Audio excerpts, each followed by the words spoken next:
नमस्कार बच्चों, आप सभी का स्वागत है आपके अपने यूट्यूब चैनल होम साइंस में, जिसमें आज आप सब देखने वाले हैं MA final year home science. और आप सबका पेपर सेकंड है होम मैनेजमेंट। जी हाँ, पेपर सेकंड क्या है? Home management. और आप सबका आज जो सभी महत्वपूर्ण प्रश्न हैं, उन सभी महत्वपूर्ण प्रश्नों के साथ मैंने ये क्लास 1 ली है।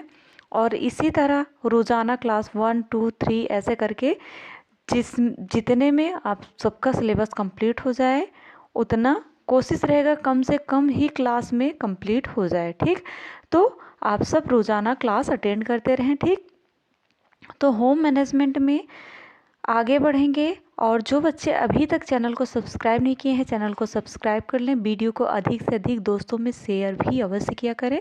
और आप सब लाइक नहीं करते हो, लाइक ज़रूर किया करो, क्योंकि आपके एक लाइक से आपके टीचर का मोटिवेशन भी बढ़ता है। ठीक, आप लाइक करते हो तो मुझे बहुत अच्छा लगता है, क्योंकि आपके लाइक से मुझे ये भी पता चलता है कि आपके ऊपर इसका क्या इफ़ेक्ट पड़ रहा है। ठीक, आपको कितना पसंद आ रहा है या कितना लाभदायक भी होता है। ठीक, ये वीडियो।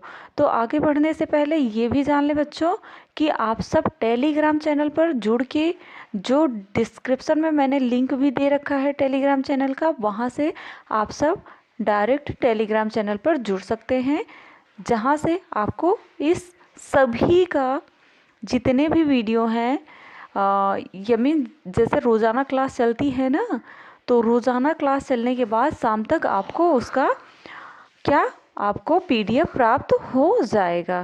ठीक, तो इसलिए वीडियो को पूरा ज़रूर देखना। और टेलीग्राम से अगर जिनको पीडीएफ चाहिए वो टेलीग्राम चैनल से जुड़े, वहाँ से पीडीएफ प्राप्त करें। ठीक, तो आगे बढ़ते हैं, देखते हैं क्या है आज का प्रश्न आप सबका।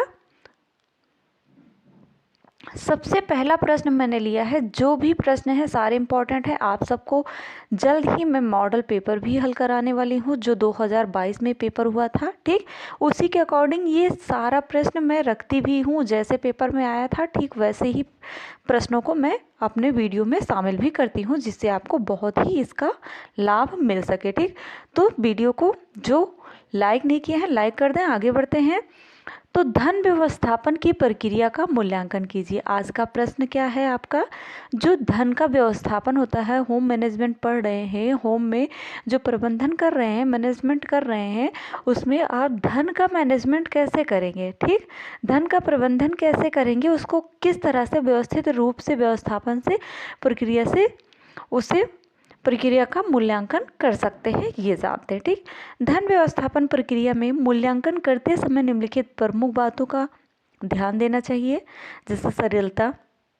इन सभी बातों को हमें ध्यान में रखना चाहिए, तभी हम धन का व्यवस्थापन प्रक्रिया बहुत अच्छे ढंग से मूल्यांकन के साथ कर सकते हैं। ठीक, तो सबसे पहले सरलता देखते हैं। सरलता में क्या होनी चाहिए कि आय व्यय के हिसाब किताब रखने हेतु आसान सरल विधि का चुनाव करें। ठीक, जो आय व्यय है, जो खर्च है आपका, और जो बचत है, और जिस तरह से आपकी इनकम है और उसी के अकॉर्डिंग आप व्यय करते हैं, तो इसका भी आप बहुत ही हिसाब रखा करें, किताबी हिसाब रखें, आसान सरल विधि का चुनाव करें, जिससे क्या हो, जटिल विधि हमें उलझा देगी। अगर आप ऐसा हिसाब नहीं रखेंगे बुकों में, सॉरी बच्चों, आप हिसाब नोट नहीं करेंगे, तो इससे क्या होगा, आप उलझ भी सकते हैं, आपको कुछ उसके बाद सेकंड आता है आपका, सॉरी बच्चों 1 मिनट, सेकंड आता है पर्याप्तता। ठीक, पर्याप्तता। ओके, तो पर्याप्तता में जैसे हमारा धन व्यवस्थापन परिवार के सब सदस्यों की आवश्यकता को पूरा करे। जो हम धन का व्यवस्थापन कर रहे हैं, ये भी देखना ज़रूरी होता है कि परिवार जितनी फैमिली के लोग हैं, उन सदस्यों की जो आवश्यकताएं हैं, उनका भी हिसाब रख के उन्हें पूरा करना होता है। तो धन का व्यवस्थापन उसी अकॉर्डिंग करें कि सदस्यों की आवश्यकताएं भी पूरी हो सकें। हिसाब किताब रखने की योजना तथा कार्यान्वयन में संपूर्णता अचानक नहीं आती है। इसके लिए अनुभव आवश्यक होता है। जैसे जैसे अनुभव बढ़ते हैं, परिपक्वता आती है और लिखित हिसाब किताब की आवश्यकता नहीं रह जाती है। यह एक मानसिक क्रिया हो जाती है।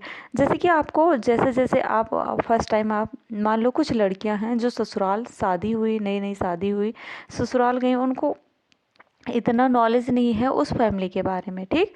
तो वो अपना अगर नोट करती हैं कोई भी, जैसे किचन से संबंधित कोई भी वस्तु मंगवा रही हैं, धन का व्यवस्थापन करना है, उनको जिम्मेदारी मिली है, तो अगर वो नोट करते हुए अपने काम को कर रही हैं, पूरा कर रही हैं, तो उससे क्या होगा, उनको नॉलेज हो जाएगा कितना क्या इस घर में खर्च होता है, सब नॉलेज हो जाएगा। और कुछ ही दिनों में देखना फिर वो नहीं लिखती हैं तब भी उनको याद रहेगा सारा, ठीक।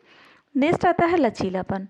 जी हाँ बच्चों, यदि आय व्यय का हिसाब संपूर्ण है तो वह लचीला होना चाहिए, क्योंकि लचीलेपन में संपूर्णता नहीं आ सकती। लचीलापन नई आवश्यकताओं को सरलता से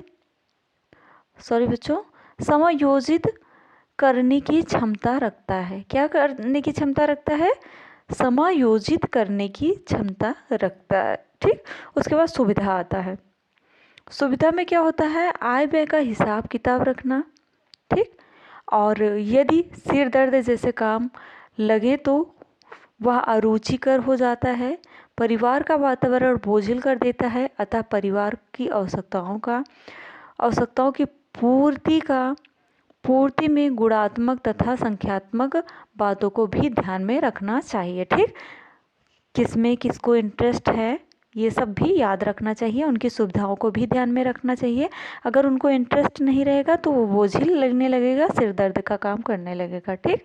तो नेक्स्ट आता है, नेक्स्ट क्वेश्चन है आपका, सारे प्रश्न महत्वपूर्ण हैं, ठीक।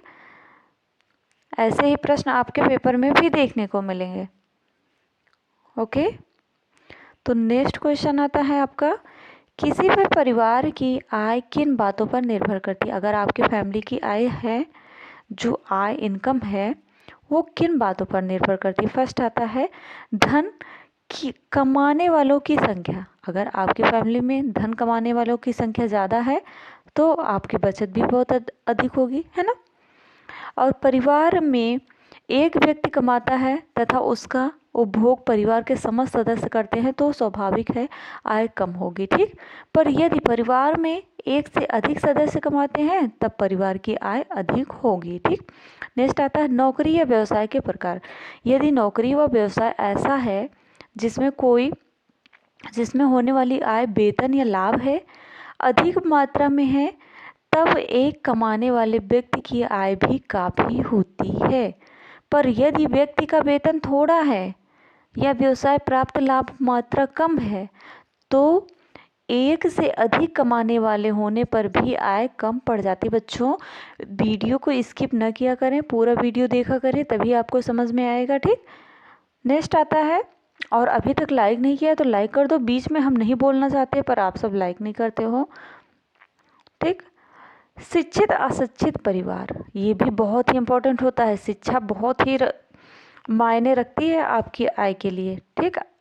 परिवार शिक्षित होने पर विवेकपूर्ण ढंग से व्यय करता है तथा संपत्ति आय विधियों द्वारा आय में वृद्धि कर लेता है, किंतु अशिक्षित परिवार होने पर उचित मात्रा का आय का भी अपव्यय कर देता है। आपके पास काफ़ी पैसे हैं, काफ़ी इनकम है, पर अगर आप अशिक्षित हैं तो आपको इसका नॉलेज नहीं रहेगा कहाँ पे कैसे खर्चा किया जाए, तो आप अधिक इनकम का व्यय करते हैं, तो इससे क्या होता है, आपको लॉस होता है, ठीक।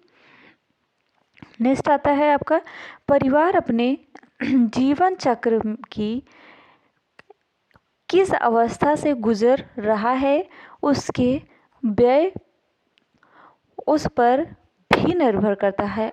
परिवार का क्या समय चल रहा है, फंक्शन वाला समय है तो वहाँ पर व्यय बहुत अधिक होता है, तीज त्यौहार हैं तो इसमें भी व्यय अधिक होता है। तो जीवन चक्र के ऊपर डिपेंड करता है आपकी आय का, ठीक।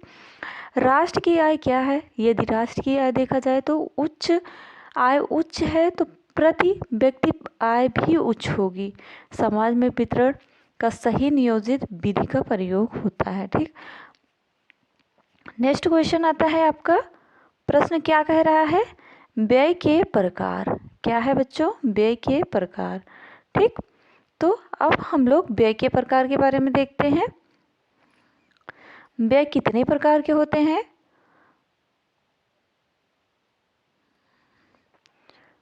जो व्यय होते हैं बच्चों ये 4 प्रकार के होते हैं। कितने होते हैं, 4।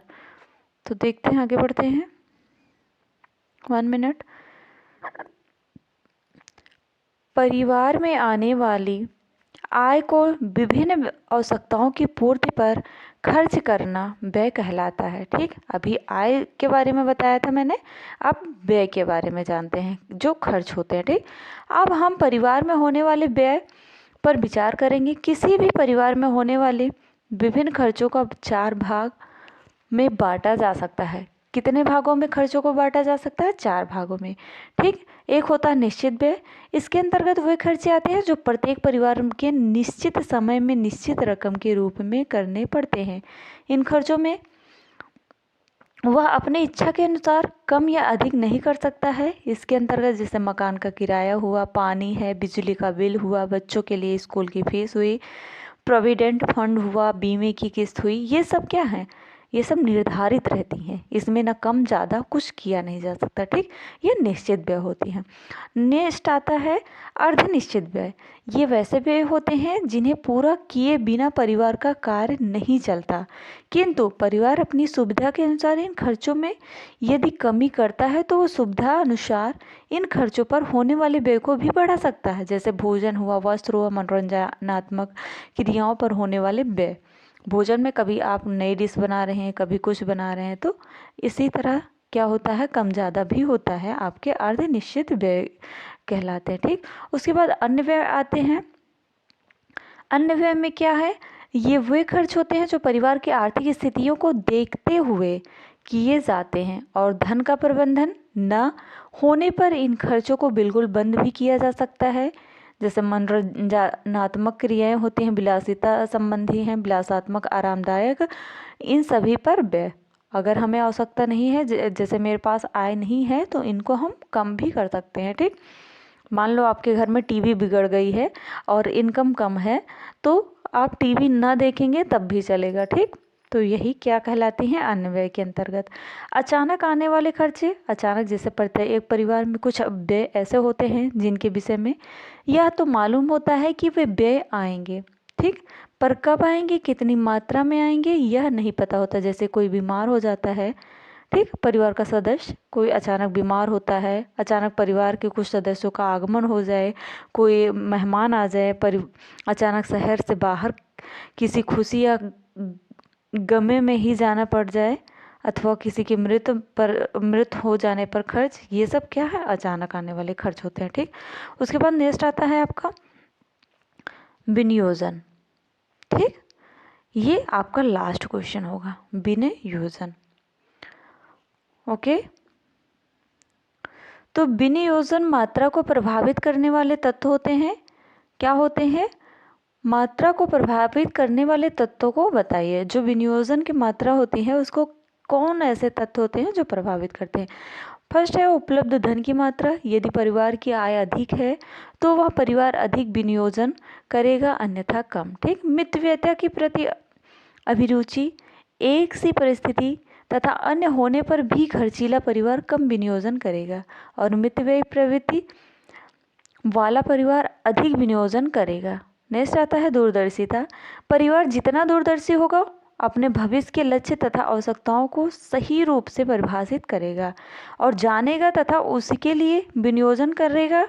जो दूरदर्शी नहीं होगा वह केवल आज की सोचेगा। ठीक, परिवार की वर्तमान में आवश्यकताएं जितनी कम होंगी विनियोजन अधिक होगा। ठीक, जितनी ही कम आवश्यकताएं होंगी उतना ही विनियोजन अधिक होगा। सुरक्षित विनियोजन हेतु आवास की उपलब्धता होगी। यदि विनियोग के उचित सुरक्षित अवसर प्राप्त होते हैं तो विनियोजन अधिक होता है। ठीक, तो आई होप आपने समझा होगा बहुत अच्छे से होम मैनेजमेंट में जितने भी प्रश्न हैं सारे महत्वपूर्ण हैं और ऐसे ही पढ़ते रहें, मस्त रहें। तो मिलते हैं नेक्स्ट वीडियो में नेक्स्ट टॉपिक के साथ।